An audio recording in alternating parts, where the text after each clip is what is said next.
Well, I've just been caught in a downpour, and yeah, we're in the car for a bit of shelter at the moment. I had hoped to film this out in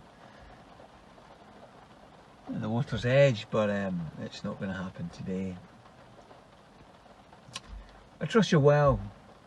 I trust you're safe, and looking forward to being out and about soon as we get released from this lockdown period, and we're, I'm sure, all thankful that we're able to be out soon.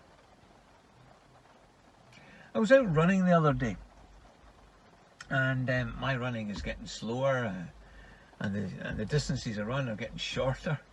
But hey, listen, I was out, and it was along the shore. The tide was right out, and it was just great.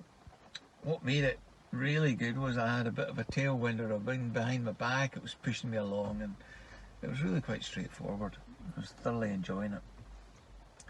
And while I was running, I actually decided just to shut my eyes. And I shut my eyes and I continued to run. Now, I can already hear you say, Alistair, why would you do that? Why would you do such a thing? Well, I did. Shut my eyes and I continued to run. When I opened up my eyes, I was not where I thought I would be. I was off course.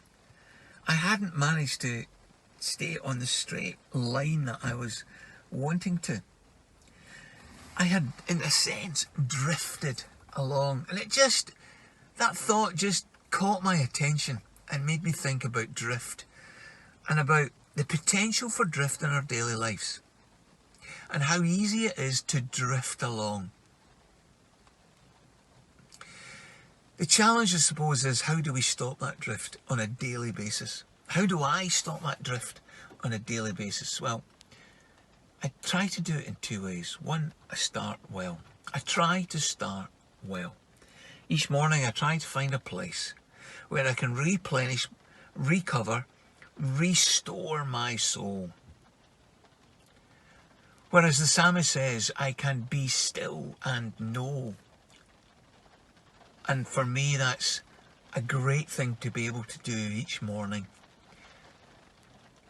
And the result of that is that you then are able to continue on the day with an active mind, thinking about deliberate decisions, deliberate choices, intentionality, rather than living in this unconscious competence, being able to do the day but not really part of it. The second thing I try to do is set signposts along the way, like road signs. Road signs create a behaviour: red, amber, green, traffic lights. You start, you stop, you prepare to stop. So I've got a lot of physical landmarks which become